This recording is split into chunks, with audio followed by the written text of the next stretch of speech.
風水上面咧，廚房咧係代表乜嘢嘅意思咧？好多時咧係代表女主人嘅。咁女主人嘅健康啦，即係好多時咧就係亦都係全家人嘅健康。咁同時間咧係由古至今咧有一啲嘢你哋未必知嘅。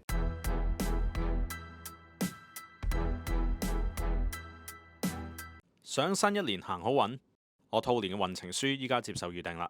詳情可以去睇留言區嗰條 link。Hello， 大家好，我係陳定邦。今日咧就會講下一個好重要嘅 topic 啦。咁通常咧，大家咧喺風水上邊咧，我哋都會知道咧最重要嘅三樣嘢係咩咧？我講過好多次啦，就係門、房同埋灶。嗱，有啲人咧就會叫門主灶啦，即係主即係主人房咁解啦。門啦就係大門口啦，房咧就係主人房啦，灶咧就係我哋依家嘅廚房啦。風水上面咧，廚房咧係代表乜嘢嘅意思咧？好多時咧係代表女主人嘅。咁女主人嘅健康啦，即係好多時咧就係亦都係全家人嘅健康。咁同時間咧係由古至今咧有一啲嘢你哋未必知嘅，就係都係代表財富嘅。嗱，咁我又講少少歷史先啦。咁我今日會講呢個10大禁忌啦。咁廚房有啲乜嘢係唔做得啊？即係要有啲乜嘢要避忌啦。但係首先喺度講之前，你要 understand 乜嘢係廚房先。廚房係一個生產嘅地方，就係一啲咁嘅材料，咁跟住之後整一碟嘢，咁跟住生產一碟靚靚嘅餸出嚟，咁咪生產嘅地方咯。咁然之後咧就廚房咧由古至今咧點解會係一個代表財富嘅地方咧？嗱，有冇幻想過喺古代咧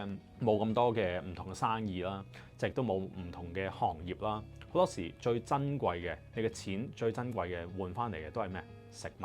咁所以咧，其實咧，你嘅食物啦，就係好珍而重之嘅，即係古人就係珍而重之嘅嘢，就係話你嘅食物啦，就係或者你嘅米啦，各樣嘢啦，呢啲都係你財富嘅一部分嚟嘅。大戶人家就梗係食得好、着得好噶啦。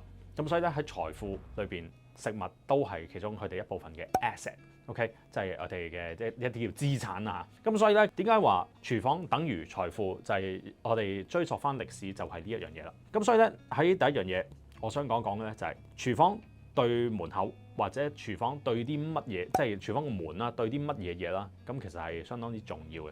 咁第一個禁忌就係廚房門咧對住呢個廁所門咧，就係一個比較差啲嘅廚房嘅風水嚟嘅。咁或者廚房門咧對呢個大門都唔得嘅。其實廚房對門咧最好就唔好對任何的門。咁你記住呢個口訣就 OK 噶啦。咁廚房嘅門咧就如果對大門嘅話咧，就係大門對廚房門，即係一入門口咁啊即刻見廚房門咧，呢間屋嘅人咧就容易係會點咧？就係容易燥底，即係脾氣會比較暴躁啲，容易發脾氣啦、燥底啦、嬲怒啦、情緒唔好啦，就係會咁樣嘅。如果對廁所門咧，我哋叫水火相沖。咁點解會水火相沖咧？呢個係一個大忌嚟嘅，因為廚房係 suppose 代表係人口啦，代表健康啦。咁而廁所係一個最污穢嘅地方。咁你譬如你沖廁啊，各樣嘢啊，即係雖則你沖完廁，你閂埋廁所板或者閂埋門啦。但係好多科學已經證實過，你沖廁嘅時候，其實嗰啲菌啊，即係嗰啲霧氣啊，成咧可以沖到6尺高咁滯嘅。咁你諗下，如果你嘅廁所門同埋呢個廚房門咧，只不過一門之隔咧，其實你沖嘅廁嗰啲嘢、嗰啲菌就飆晒去廚房嗰邊。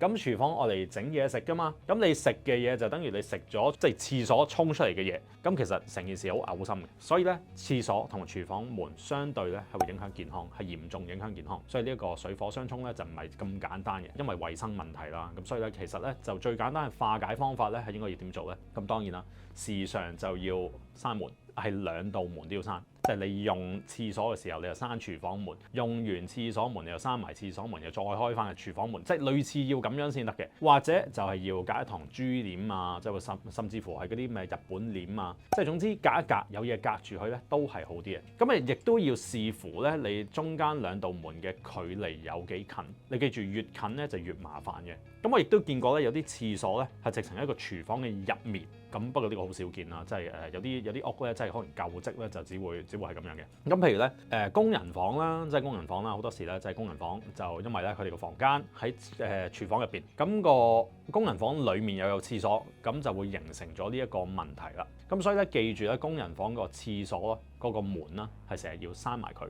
咁同埋咧就工人房都長期閂埋佢就最好噶啦，因為咧好多時咧個工人房視乎佢有幾近你嗰個灶頭。如果我見過有啲咧係真係好近嘅，即係個工人房啦，咁行2步就已經到個灶頭，即係煮嘢食嗰度啦。咁而我見到哇喺入邊咧，即係裝一裝咧，即係又有味啊，又會聞到廁所味咧，咁就係非常之唔合格嘅。係你擺啲乜嘢嘢咧，即係老實講咧，都係冇乜太多嘅用處，因為呢個係衞生問題。咁你會記住咧，風水上面咧其實好科學嘅，唔係話一味就只係擺嘢就化解咁簡單。風水水係講求環境學啦、衞生意識啦，好多樣嘢加埋嘅一種好科學嘅智慧嚟嘅。廚房如果係真係門，即係對大門啦，咁我哋點化解咧？咁可以擺喺6個銅錢嘅，即係可以擺銅錢啦，亦都可以擺啲植物喺嗰2個門口，即係呢個即係假設係呢度係門口啦，門口嘅呢兩個角，即係上邊呢兩個角，咁可以擺植物，咁係有助化解嘅。咁第二個禁忌咧，就係廚房嘅位置喺呢個西邊、西北邊或者北邊。咁呢個我都已經係重複有講過好多次啦，即係有睇我嘅影片咧，都知道咧，廚房喺呢個西北咧就叫火燒天門啊！火燒天門必當吐血，即係呢個係古人講嘅，唔係我講嘅。西北係屬咩？係屬金。廚房係屬火，火克金。金被克嘅時候咧，就係有啲乜嘢部位受損咧？頭部啦、肺部啦、呼吸系統啦。咁所以古人認為咧，因為咧乾位即係西北位咧，乾係屬金嘅，主肺。咁所以咧一被克嘅時候就會咁啊咳血啦。咁所以就必當吐血。咁當然啦，我就唔覺得話會真係有咁大嘅問題。不過見過咧，有幾個客啦，就唔係嚇大家啦。廚房嘅西北咧，就真係有肺病嘅，即係肺炎啦。咁亦都有啲人咧試過嚴重少少嘅肺癌都有嘅。咁所以咧就廚房嘅西北，我哋點樣去化解咧？就首先火克金，我哋要揾一個中間人出嚟，就火生土，土再生翻金，所以咧土咧就係個中間人啦。咁呢個叫通關用神，咁呢個遲啲可能我有機會嘅都會教大家，即係可能我第時開 course 嘅時候啦，即係可能呢啲咁嘅邏輯咧，五行嘅邏輯咧就會教大家嘅。咁所以咧就土，咁土咧就可以用啲乜嘢嘅item 啦，即係去化解啦。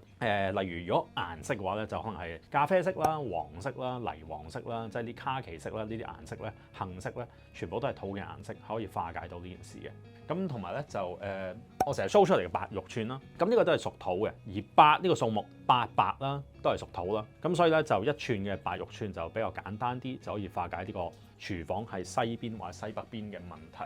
咁如果廚房喺北邊咧，有少少唔同嘅，因為北咧係屬水，水就係克火，就倒翻轉，即係北位咧就水克住個廚房，就人丁唔興旺。就財都唔旺啦嚇，咁所以咧就我哋需要咧就個中間人咧水克火，我哋就調翻轉喎。咁中間係咩咧？就係水生木，木又生翻火，咁所以呢個中間人就係木啦。咁所以咧就如果你嘅廚房喺正北嘅話，就反而係要用木，木咧就係你嘅擺設。咁所以咧可能係擺盆栽啦，即係小盆栽啦，即係有啲葉嗰啲啦，就唔適宜擺啲係好似藤類嘅物體嘅，因為藤類嘅物體咧就一來向下生成條蛇咁啦，第二咧就係藤類咧好多時。你知㗎啦，啲藤越生越長咧，一間嗰個藤咧去咗個火爐嗰邊咧，燒着埋你盤嘢咧，咁啊唔係咁好嘅。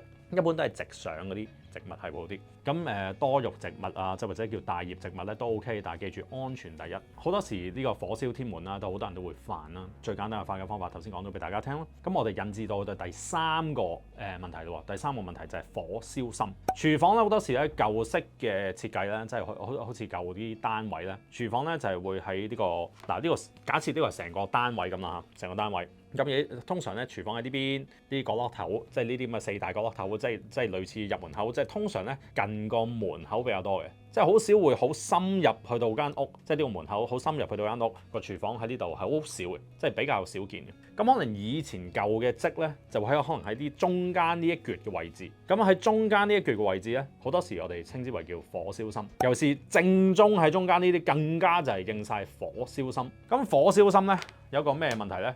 你都識聽啦，火燒住個心喎，咁即係會點啊？心臟有問題啦，咁心臟病啊、心血管有問題啊，就係呢啲咁嘅，即係呢啲咁嘅問題咧係會比較多嘅。咁所以咧記住咧，火燒心咧一個乜嘢嘅辦法去處理咧？又係我哋唯有咧令到火氣冇咁重咧，就係用土。咁當然啦，極端啲可以用水嘅，即係水克火咁，即係舊式啲火啦嚇。呢個要抗收翻你嘅風水師會好啲。但係一般咧用土咧去泄一泄個火氣，即係火生翻啲土，咁係會得嘅。咁好多時咧火燒心咧就係一個 structural 嘅問題。你要記住結構性問題咧係難處理過一啲叫擺嘢啊，即係譬如你話嗰度今年病星，咁我擺嚿嘢咧咁可以化解啦。但係結構性嘅問題咧，我哋要移位啦、移牆啊嗰樣嘢嗰啲咧係難化解好多。好多時甚至乎可以講埋俾你聽，就即係放埋嘢都係治標唔治本嘅。所以記住咧，如果真係火燒心嘅話咧，唯有就係可能煮食爐啦，即係各樣嘢啦，就唔好太大火氣啦。然之後第4個即係通常大家都會犯錯嘅問題咧，就係好受歡迎嘅開放式廚房。咁開放式廚房有個咩嘅問題咧？咁嗱頭先講過啦，就係我哋一開波已經話咧，古人咧就認為佢哋嘅嘢食啦、物品啦，即係米缸啊各樣嘢咧，呢啲其實係佢哋嘅財富嚟嘛。開放式廚房你一開門咁已經見晒個廚房，咁你好似漏財一樣，即係好似個個都望到你嘅財富。咁所以咧個個都望到你嘅財富，咁應該望晒啲嘢啦。有啲咩嘢食咁好似已經裝到晒。古人認為咧就叫財不可以露眼啊嘛，即係你有好多嘢食，喂咁你唔會俾人知啊嘛。咁所以咧就應該係要收翻埋喺個倉庫嗰度，係應該咁樣先啱噶。開放式廚房一來漏財，第二如果你食飯嗰個位，你係長期見住即係個爐頭。即係你個 dining table 啦，或者個客廳啦，睇電視嗰個地方咧，長期見到個灶頭嘅話咧，又係令到脾氣會暴躁嘅。最好嘅化解方法就係遮住個爐，即係可能咧，如果咁啱呢一度係個爐啦，咁你就可能整一個少少嘅即係少少嘅屏風遮擋，即係等你個位咧唔好直接見到個爐，咁係會好好多嘅。咁開放式廚房咧就你知㗎啦，就好多人都選擇。因為咧依家我哋香港嘅單位啦，即係比較空間較細。咁空間較細嘅時候，開放式廚房就令到空間感咧就會大少少。但係殊不知咧，就係我都係嗰句，你係會容易係會點樣都會見到個灶嘅，即係個爐頭嘅。咁有一啲化解嘅方法咧，就係咁一來咧就係要睇翻你嘅廚房喺邊個位置。第二咧就係如果你係無飯夫婦，聽清楚。咩叫無飯夫婦咧？就係唔煮飯嗰啲夫婦啊。咁其實理論上係好啲嘅。咁如果你係成日都會煮飯嘅夫婦咧，你諗下啦，我哋邏輯地去諗一諗，開放式廚房，你成日都煮嘢食嘅時候，嗰啲油煙會飆咗去邊？就係飛咗出廳啦。咁飛咗出廳嘅時候就會有聞到啦。你長期咁樣吸住咧都唔好嘅。你諗下，你日日煮飯喎，日日煮飯，即係話你個呼吸系統日日都會吸呢啲咁嘅油煙，咁係對人體嘅健康係會有唔好嘅影響嘅。所以其實咧，如果開放式廚房嘅話咧，一就係我會建議，一係就電爐，電爐一來易清潔啦，唔會滋生咁多啲咁嘅食物啊嗰樣嘢喺個爐啲罅嗰度啦。第二就係電爐咧就火氣冇咁重，咁呢個大家可以考慮下。咁然之後咧就廚房門與大門相對咧，我哋又回歸翻呢個 topic 啦，就係其實同頭先嗰個都係一樣嘅啫，就係廚房門啦，咁同大門口啦，或者係任何一道房門相對咧，就會影響到嗰個人嘅即係嗰個心血管嘅問題嘅。即係上身啲嘅問題嘅，咁就如果廁所咧就容易係影響，即係可能係泌尿系統啊、桃花，即係嗰樣嘢啦嚇。但係廚房咧好多時咧就係，譬如你個廚房門對住阿仔間房個門，咁阿仔咧就特別容易可能係會生暗瘡啊、粉刺啊、發炎啊，因為個炎字點寫咧，即係兩個火字啊嘛，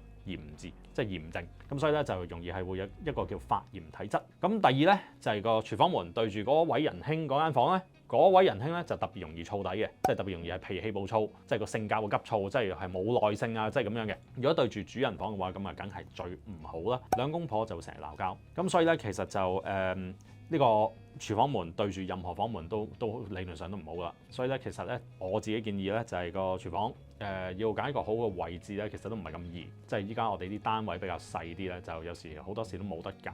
如果真係好似頭先咁講，真係對住某啲嘅房門嘅話，長期關上。下一集我哋會講埋下5個嘅廚房禁忌嘅。中意呢條片嘅記得要 like、share 同埋 subscribe，仲要撳埋個啷啷，一有新片嘅時候就會通知你㗎啦。